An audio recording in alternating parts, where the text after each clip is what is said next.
it opened doors for me to find a way to have a life in sports, to work in sports, and it brought me most of the best friends I've ever had.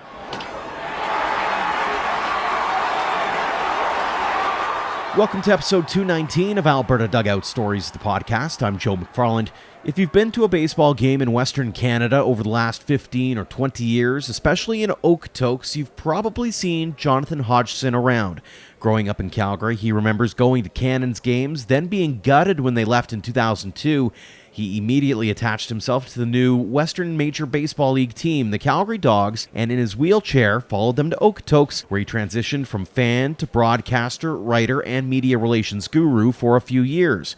Hodgson's journey in baseball has also included working with the Canadian Baseball Network, the Toronto Blue Jays, and Victoria Harbourcats. However, home is still at Seaman Stadium with the Dawgs. We sat down recently for a candid conversation about his love of the game, the amazing connections he's made along the way, and the special sense of belonging he's received being in the baseball community. Jonathan, thanks so much for joining us here on the podcast. Thanks so much for having me. Take us back to the very beginning. When and how did you fall in love with the game of baseball? The first baseball memory I have is probably a live baseball memory I have is probably, I couldn't give you the exact year, but it was probably 1999-ish. Calgary Cannons, Burnt Stadium, little kid, 7 or 8 years old. Um, that was my first part, my first team, um, and didn't really grow up in a sports family, but at the time, I remember that my brother, 3 years older than me, said that he liked football, and I wanted to be the difficult little brother, so I just blurted out that I like baseball. And parents started taking me to the Cannons games for their last 4 or 5 years that they were around, and that put the bug in me. When did it kind of turn from I'm just being a dorky little brother to, okay, I actually like this game. This is kind of cool. Walk us through that transition, looking back on it with hindsight being 2020. Um, yeah, there's interesting question. I haven't really done a whole lot of reflection on this stuff, but I remember, went to a handful of Canada's games for a few years, and I just remember I went to the last Cannons game, and with the person playing this sad saxophone on the way out, and the cannon going off a bunch of times on the way out. And it was such a sad scene, and 10 or 11-year-old me gets home into my room and starts crying. Mm-hmm. I thought my baseball life was over. And so I guess that was a realization that, oh man, I am attached to this.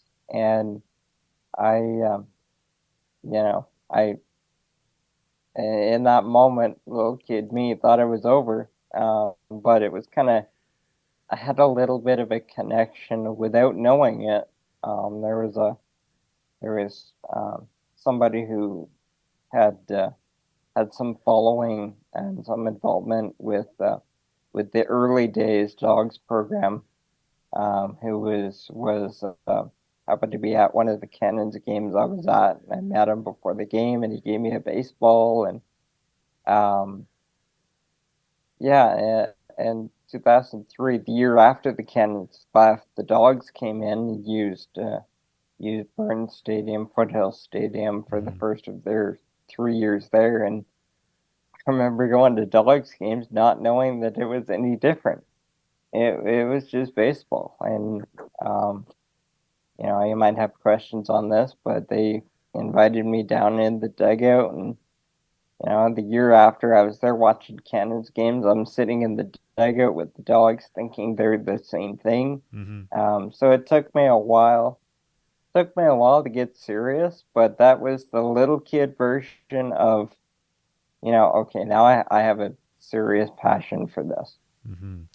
Talk a little bit about. I was reading a couple of articles about you, and I think if the stories are true, your mom bought season tickets for the Dogs, which ended up getting you that into the door kind of thing. You bought the first jersey. You did all the you've got the first attached to a lot of the Dogs things. Talk a little bit about that fandom piece and really kind of learning to appreciate the level of ball that you were seeing right before your eyes. We we got season tickets right away. I got my jersey in the same shipment that Diggity's jersey came in, the mascot jersey. And they gave it to me personally. I think it was at that point where they realized that I was going to be a problem they weren't going to get rid of. But you know what? It was, man, it was cool. I sat in the dugout for all the home games in Calgary in those first 3 years, and I was just one of the guys. And it was, my background. I never had a chance to play. I use a wheelchair, and that's kind of a, that's something I don't, bring up right away, but it's part of my story. And Joe, we've known each other for a long time, so I'm comfortable, making it part of acknowledging it as Mm. part of the story. That was an experience I'd never had before. Being one of the guys, being a teammate. And it was crazy because I was 11, 12, 13 years old and being treated like a teammate by college athletes. And a lot of them, even in those early years, we had Jim Henderson, Emerson Frostad, uh, Matter Candia. We had some dudes. Mm. And so it was some of the funnest times of my life. And then mom and I start taking some road trips. I know that the one year in Calgary, there's a playoff series against Swift Current, and um, the year there's an elimination game in Swift, and I was upset that I was going to miss the end of the year, and mom offers to pack up the van and go to Swift for a couple of days. And so that was my first road game was Mitchell Field and Swift Current. And I think Joe Carnahan was on the mound that night. Um, Went on to be a very successful coach for Swift Current. He was there as a player and later as a coach, won a bunch of championships with them. We played him in the playoffs all the time. And in later years, when I got older, when I would be broadcasting almost every game, um, I would set up my broadcast table, literally touching the backstop on the close corner of the Dog's first base dugout.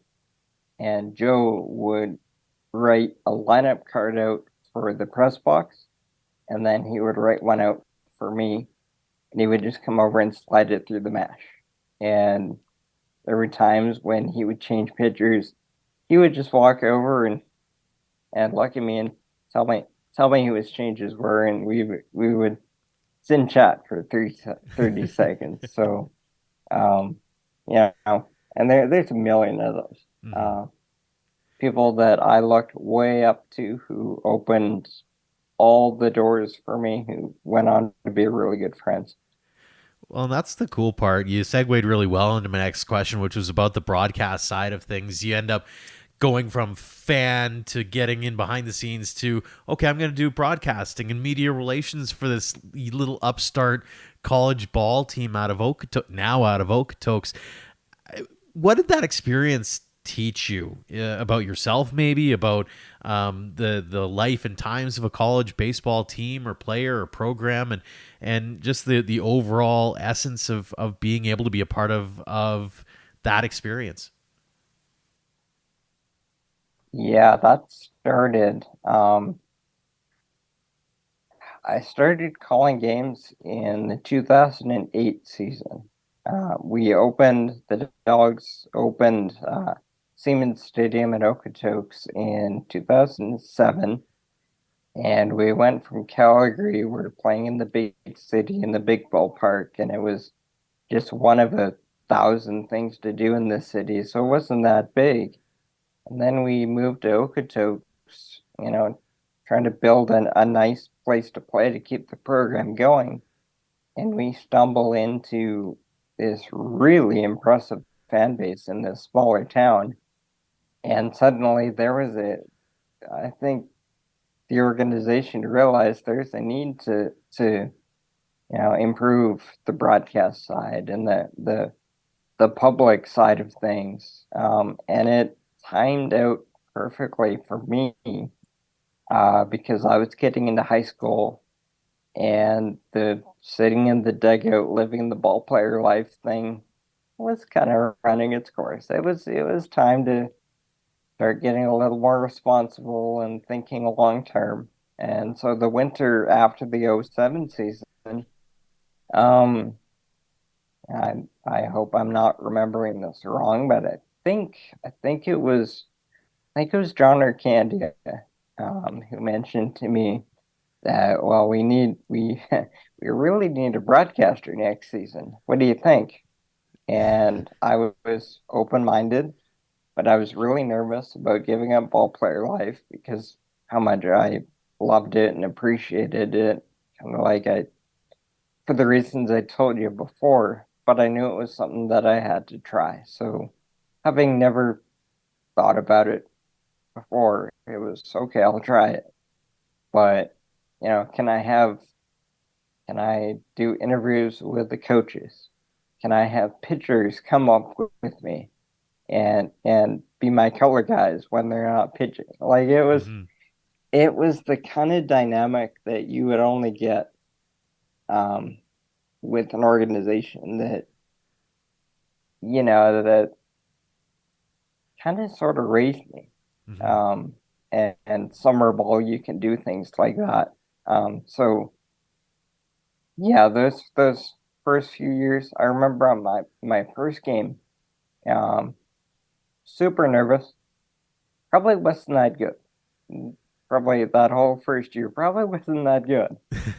But it quickly went from being nervous to, oh, okay, I like this. This is this is what is gonna keep me in the game long term going Mm-hmm. forward. Um, and there was a few things, and it probably goes to some of the really cool people that the Dogs are responsible for connecting me with. Um, I met um, I met Jerry Howard, a longtime radio play-by-play voice. The Blue Jays worked with Tom Cheek and then took over for Tom Cheek. Was there for both World Series. Revered by a lot of Blue Jays fans. Um, he's just a friend of mine, Mm-hmm. and I met him through. He was speaking one winter at the Dogs banquet, and I remember telling him, um, how nervous I was on day one, and he's kind of like, John, you're sitting in a room by yourself. You might even have a door. If you mess up, what's gonna happen to you? I'm like, oh, yeah, you're right. And that just kind of freed me up to, not be scared of the mistakes and have a lot more fun with it and made me better. Um, but like your question was kind of a sort of about finding my place. And I think that, the one biggest moment that I can remember was working with Bob Elliott on the written side. He a similar time frame, around 16, 17 years old. Bob invited me to join the team at the Canadian Baseball Network, writing about Canadian baseball. Um, and I was, you know, I wasn't very confident, and I was kind of, how I might have been looking at players, and I might see their baseball card when I look at a player. That's kind of how I was looking at Bob for a while, because Hmm. I knew he was Hall of Fame caliber journalist. But he put it, you know, I don't want to say put his arm around me, because he pushed me. Hmm. He pushed me to be better, and there was, you know, it was always, in a loving way, but it was, you belong here, and I want to get the best out of you. I want you to find the best in, that you have to give. And there's been many, many things after that, but that was a formative moment that, my goodness, like, my first broadcast job is with 4,000 people under me at Seaman Stadium. Hmm. My first 2 years, I get to call championship moments. I'm friends with Jerry Howard. I have Bob Elliott pushing me to be a better be a better journalist and giving me opportunities. That it was a start that, I could have never asked for. Um, but yeah, there's a lot of opportunities early on, and a lot of good people and I mean, John or Candy is at you know at the top of that list too. You know he's the boss. He's responsible for everything. So yeah, it was just that, looking around at the people that I was around, um, telling me that I belonged, and you know, slowly as I got older, I started to believe that and realized it myself. How surreal, when you think back on it, is it that you mentioned the names like Jerry Howarth, you mentioned names like Bob Elliott. I mean, these are guys who are institutions in Canada, and here they are. I look over your shoulder and there's a picture. I think it's the one with you and Jerry, for example. Like they're clearly not just working relationships. They're clearly friendships. How surreal is it to be in your shoes and being able to really enjoy that aspect of those two and way more relationships that you've built through the game? Yeah, it's amazing. I mean, it took me a while. It took me until I started to get older to really get comfortable as friends. Um, because when I was younger, they were more mentors, and I gave them a ton of respect, and I still do. I still do. But as it's gone on, I regard them more as friends. Mm-hmm. And they've done a lot, and done tons for my skill set and things I've been able to do, and the pro I've become. But I remember, like, a Jerry moment was when I was, I don't know, college age. I was, young and ambitious, and putting lots of pressure on myself um, to go places fast and Mm-hmm. and climb the ladder. And remember, I went to a few Blue Jays games one year, and I think there's a picture of that day, out there somewhere, of him and I sitting on the field, Jerry sitting on the stool, you know, eye contact. Um, and says, John, I just want you to, when you get to the field every day, just be thankful for what you're doing that day. And I think that day I was doing some MLB.com pieces that week when I was in Toronto, and it just says, "Oh, today I want you to be thankful that you have an interview with Devin Travis today." And it was something small like that to just be thankful for for what you're doing today, for the opportunities you have today, and not worry too much about the future. Um, that was a really cool moment. Um, and it was, and more recently, it was during COVID. Um, I was hosting an online kind of video podcast type show for a couple of years during COVID. And I got up the nerve to ask Jerry if he would do it. Mm-hmm. And of course, like he's all in.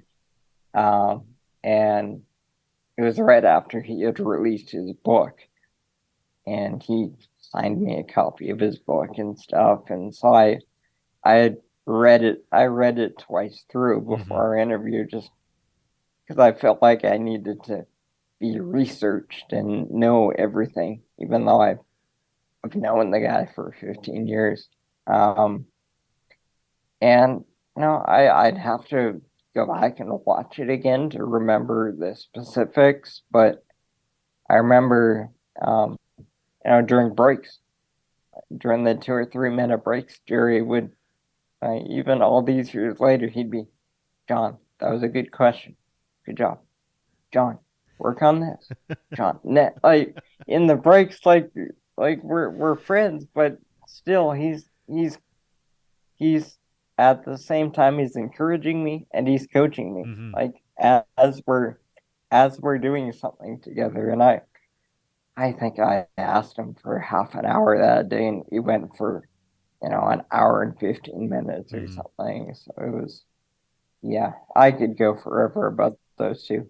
I can only imagine. One of the things that has really impressed me about what, like you and as you mentioned, you and I have known each other mutually for quite a few years now, and it's what's been funny to me is watching your progression and watching the different things you've been able to get yourself involved in, whether it's the Dogs and the different layers you've been involved there.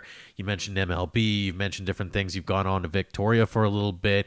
We've kind of adopted you as the WCBL historian on Twitter because you seem to know everything about anybody who's played in the league, and you're our go-to resource for, hey, did this guy play in our league, or what year was he a part of? Because Baseball Reference doesn't have it back to 2013 or 2010 or whatever the case may be. What is it about the WCBL, formerly the Wimble, that had you interested from the get, one, and then two, continues to harbor your interest going forward? Yeah, well, and by the way, I feel like I should probably have a swear jar here and put a you know put a coin in the swear jar every time I call out the Wimble. It's just the era I came up in the Wimble, the WMBL, before I made the name change, and it Mm-hmm. was a fun way of referring to it. But no, that the reason I've probably the reason I've gotten so concentrated on keeping track of the players that have gone through the league and gone on to do things is kind of that connection of having more perspective now and not losing sight of what we were talking about at the start of the show, how much, the first and foremost, the Dogs program, how much they've done for me, but by extension, the league. Mm-hmm. Um, and so I'm never going to lose, an appreciation for that. And as you mentioned, as time has gone on, my skills have grown in a lot of different areas, and I've had more experiences, and I like to think I've become a better baseball person. Um, and so it's just marrying the skills that I've grown into with my passion for the people in that league. And I know that in the summer college summer baseball, industry. You know, um, alumni. Alumni is a big deal. Having players that have gone through your program to play for Team Canada, to play, to make the major leagues, um, and it is a big deal. So I think it's fun for me, um, but for me, it's, I see the value in it. Um, and like, when I was younger, everything was about the Ducks. Hmm. I can say this now because it's not the case anymore. I remember hating Swift Current because we lost a playoff series to them. I remember hating Medicine Hat because they seemed to beat us for a couple of years in a row there. Hmm. But now having the perspective that everybody being strong is good for everybody. And I genuinely want to see, and it's awesome to see the direction the league's going in recent years. You get me on it at a great time, just on the heels before we recorded this. We're just uh, we're just past Saskatoon getting back in the league. Um, but yeah, it's knowing that everybody being strong is good for everybody. So I want to see everybody be the best they can be. And I love a lot of people in different places. I talked about Swift Current, Sylvan Lake, Jason Chatwood befriended me when I was a kid in uniform, and he was the star shortstop for Saskatoon Hmm. for the Yellow Jackets back in the day. So I don't forget about that. Um, so yeah, it's just about wanting to see everybody be the best they can be. And at 7:05 on game night, I hope the Dogs go 56-0 and and go undefeated in the playoffs. That part will never change. Hmm. Not to put you on the spot, you've alluded to it already, but looking at where the league has come since you first were introduced to it, what would you say has been maybe the biggest change or the most impressive change that you've seen as the WMBL has morphed into the WCBL that we see today? There's a lot. There's a lot, man. It's when I started, it was transitioning from kind of being a men's league to kind of a hybrid college league to, I think it was the 2010 season, it dedicated to being a fully fledged summer collegiate league, and that was a huge step. But I mean, the amount of drafted players, uh, Team Canada players, junior national team guys that come up, uh, we're seeing major league players more frequently. The on-field talent has has come a long way, and like the early days, like I said, still had some studs that came through, but now it's more frequent, and the depth of rosters is a lot better, and the the programs that a lot of the teams are drawing from in recruiting are amazing. There's teams that in this league that can recruit with the best of them now. Um, so it's really fun seeing Oregon State and Oregon um, and there's some guys from Utah Hmm. recently, and I shouldn't rattle them off on the spot because I forget them, but top flight programs. So the baseball product has really transformed, and I think it's only starting. I think it can get a lot better still. Um, and I mean the game experience side, the fan side has completely blown up. Hmm. Um, I mean the I mean Medicine Hat and Lethbridge were um, were two of the first teams in on the Alberta side, and they took over retired minor league parks. So they were always good. Um, but I think there was a shift starting in 2007 when the Dogs opened Seaman Stadium, and that started to change the game a little bit in terms of um, facilities and the amount of fans. To now, you've seen a pretty impressive domino effect through a lot of the league, Mm-hmm. where those original teams have upgraded. Lethbridge, Medicine Hat have overhauled what they had. Uh, Expansion teams are now teams like Fort Mac, Fort McMurray, with an awesome complex up there. Sylvan Lake looks like an early days Okotoks right now. Um, and yeah, it's really cool to see that side. And now Saskatoon is doing something similar. And I think that's really important in my opinion. Um, because there's some advantages that yeah, this league might not have, being the only team in Canada, and might maybe you don't have the number of scouts on your doorstep. But there's other ways that you can entice players and be a good place for players to come to, and that is being one of the best game day experiences in summer baseball.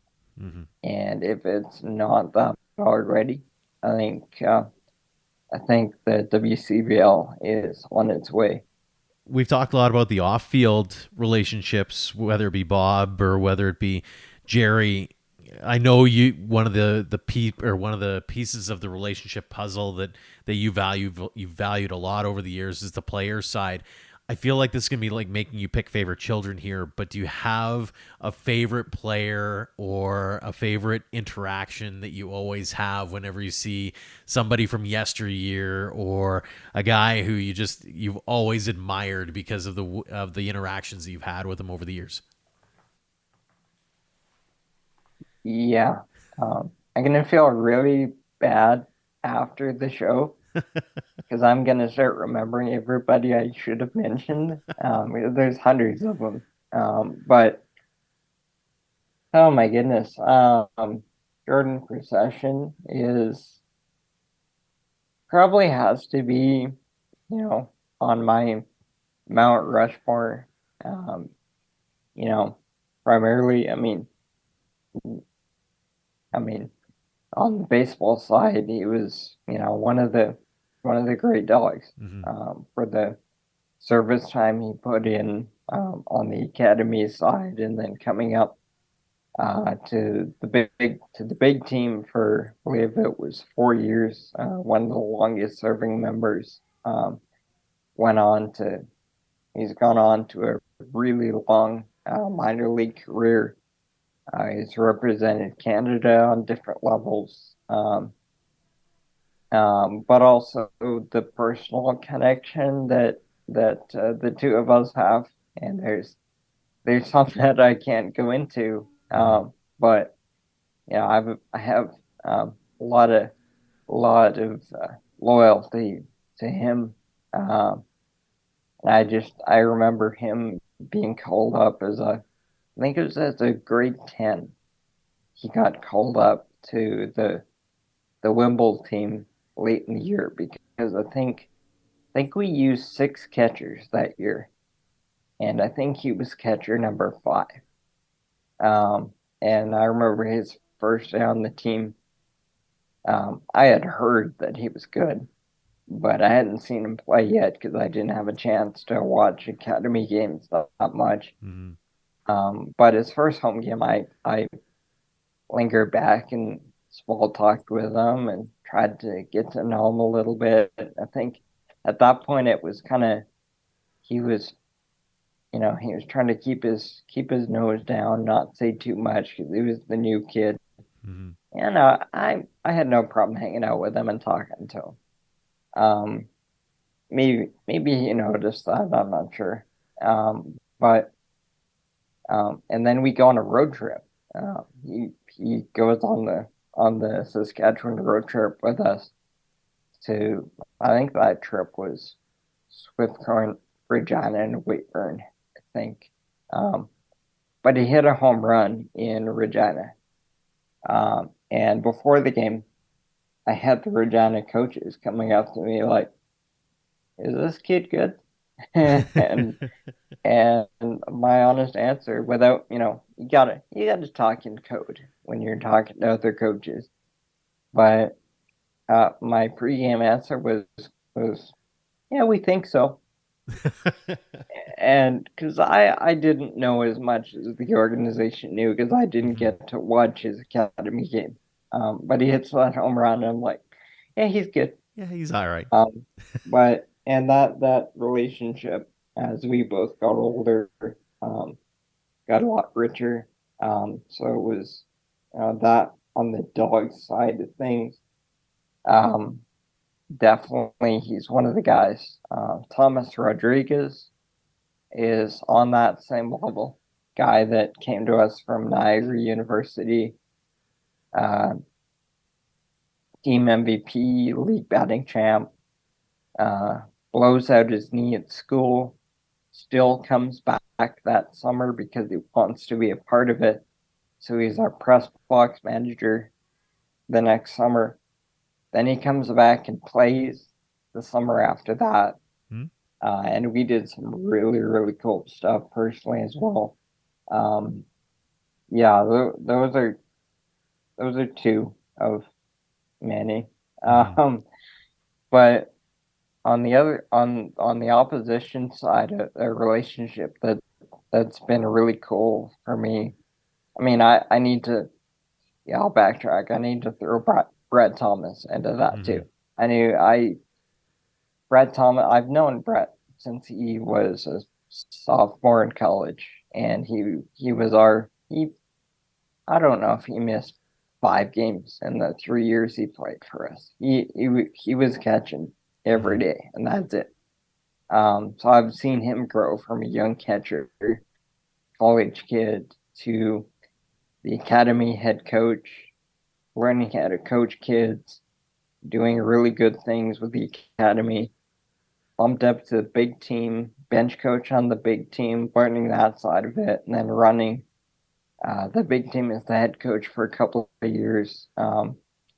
And those 2 years with him being the head coach, it was like it was having a best friend as the head coach. And for a broadcaster, that's a really cool dynamic. Hmm. Um, I honestly like, how I was talking about Jerry and Bob, being kind of like mentors and father figures. Brett is, uh, you know, Brett's a big brother to Hmm. me. So yeah, that's the dog side. And one from example from opposition is Brian Arthur Okay. was the center fielder for Medicine Hat for 4 years, I think. His whole college career from UBC, he would always come back, and he killed us. He he was his best against the Ducks every single time, and he was a great player. Like he was one of the league's best players, but he loved beating us, and I didn't like him at first. But there was always in those years, the Dogs always had lots of UBC players, Hmm. and MedHat always had lots of UBC players. So I would usually, when we were in Medicine Hat, I would usually go to their dugout to go get their lineup card. And there's always players milling around the dugout. And he was always one of those guys that would be standing around, and he would say hi, and he would say something, and then it would graduate into chirping a little bit. And as I used it the last couple of years, we both kind of looked around. It's like, well, we've both been here forever. we both been trying to beat each other forever, so we might as well be friends before the game. And it turned into, when we would go to their place, I would when the Dogs were hitting, I would go to the Medicine Hat dugout and hang out with him. Hmm. And when there was UBC hitters, I won't give away the details because I don't think I should. But when there was friends of his who were playing for the Dogs from UBC who were in the cage, we would be, me and Brian would be sitting on the Med Hat side, being a little bit vocal, having some fun. Um, so that's part of that growing up process of, you know, the other team isn't the enemy. Hmm. You want to beat them at 7 o'clock, but it's a lot more fun, a lot more fulfilling. Forming those relationships. Doesn't matter who you play for. And I mentioned Jason Chatwood in Sylvan, same type of thing. Hmm. It's stuff like that. I'm proud of my 4 championship rings. I'm never gonna let anybody forget about that. That's another thing that someone like me never thought I would have. Um, so I'll never, you know, that's never far from my mind. Hmm.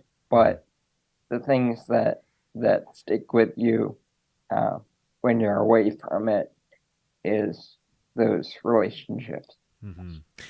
Usually around this time, I'm asking former players what they say to a current group of young athletes who are trying to make a name for themselves, whether it's words of advice or encouragement, whatever the case may be. You mentioned the wheelchair thing earlier, and I wanted to get to that when I asked this question.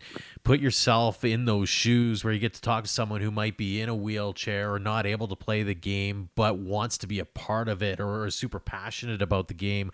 What would you say to them to inspire them to get involved and to be kind of in your shoes? Yeah, I mean, um,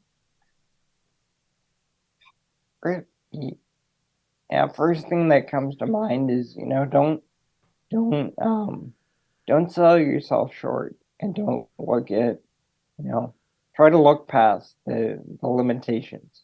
'Cause, yeah, it's easy to see the limitations, but it's possible. And obviously, the cliche of anything is possible, okay, that might not be totally true. And as far as playing, but there's more avenues than there's ever been, for being involved in sports, whatever your chosen sport is. Hmm. Um, and I, mm, it's it's similar to anybody else. Find what you're passionate about and go after it, and talk to people, and you know, ask, you know, ask people, for help, and it's there are doors there that you don't realize. Yeah, I'm not much of a raw guy, so it's tough for me to come up with those words, kind of on the spot. But there's, again, going back to remembering my early time with Bob. There was a lot of, oh, I'm just a writer. Oh, I'm just a broadcaster. And he was one of the biggest ones that, um, would constantly remind me that, no, you have a place here. Um, so yeah, everybody does. Everybody has a place. And people are more than willing to work with people to find their avenue. It's hard. There can be discouraging times and moments, and you can't ignore those and pretend they don't exist. They do. Um, yeah, don't give up on it. So Well, and yeah, especially and given that.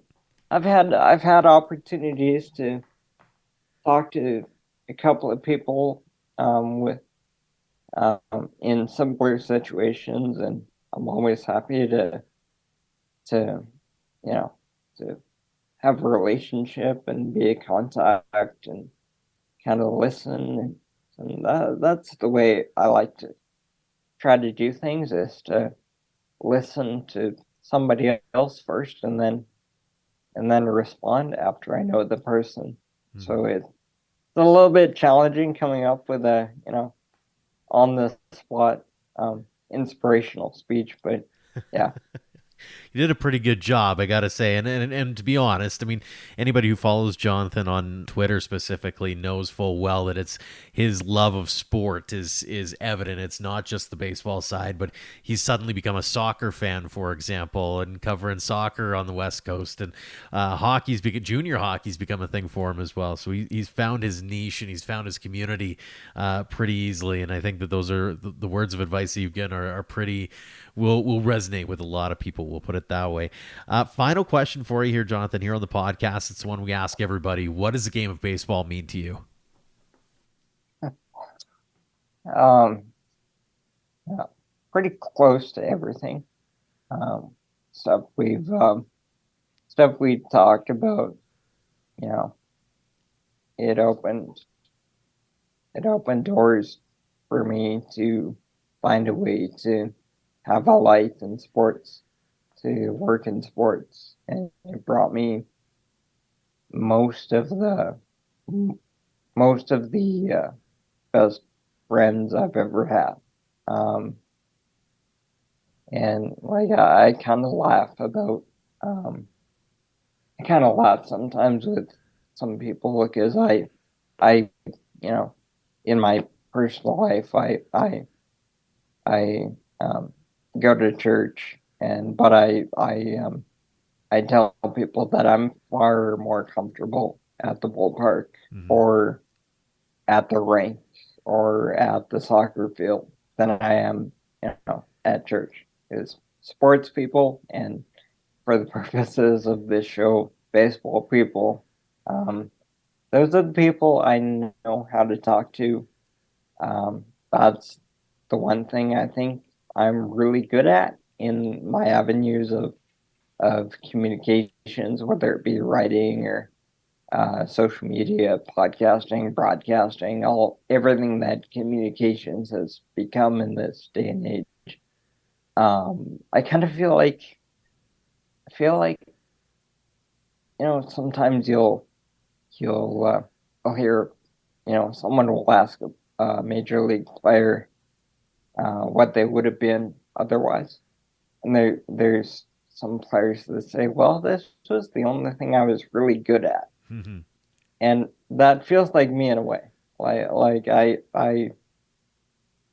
don't want to say I needed to find baseball, but it's definitely where I'm supposed to be. So yeah, it's the passion you see coming through, and like you probably heard it. Like there's times when I'm talking in this interview and interviews like this, and you're bringing up some really meaningful questions, which are great questions, and I love it.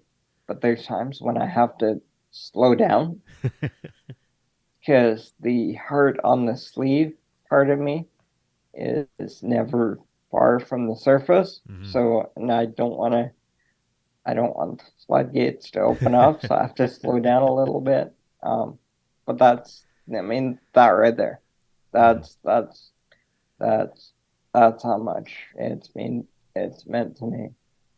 It's hard not to get romantic about the game of baseball, right? Absolutely. And Oh I man. mean, on if I could, on that note, um, there was, and we were talking before about conversations with, relationships with players and stuff. And recently, I had a conversation with a guy who was one of the Dawgs' best players. A number of years ago. He went on to play a little bit of pro baseball, and he's done now. And we met up for the first time in years.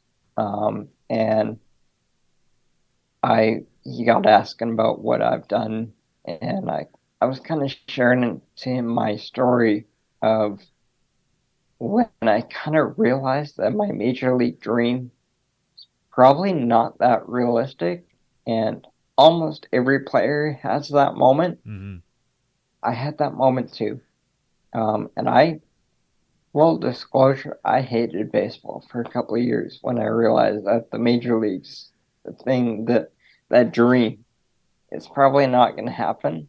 So I had to it took me a long time to regroup, and realize that I do love baseball still, and there is a way for me to do it that I enjoy. And part of that was the soccer and hockey thing is, diversifying into all sports to make this sports thing work, um, you know, provide for me. But it was that conversation with, another player who played pro, got drafted, and I used to look way up to. And we're just, years later, we're both old guys now, and we're both sitting around saying the same things. Yeah, I had to relearn how to love baseball after my dream died. Mm-hmm. Oh, yeah, I went through that too. How on earth could I've ever seen me being able to relate to a player in that way? Mm-hmm. That that's that was yeah, that was really cool. Absolutely. Well, Jonathan, it's always a pleasure getting to get a message from you on Twitter and in the inbox. Always love getting the opportunity to chop it up there. But this has been something above and beyond, more meaningful and obviously more special as well.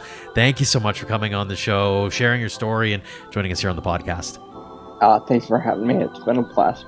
Thanks again to Jonathan Hodgson for joining us this week, and thanks to all of you for downloading and listening. If you enjoyed this or any other episode, make sure to leave us a rating and review on your app. We'd also like to take a quick moment to acknowledge our Platinum supporters for all they do for us and for baseball in Alberta. The Okotoks Dawgs and AHP Academy have been tremendous teammates, and we truly appreciate all they do to continue helping us tell this province's tales of baseball. Until next time, thank you for all of your support online, on social, and on air of Alberta Dugout Stories.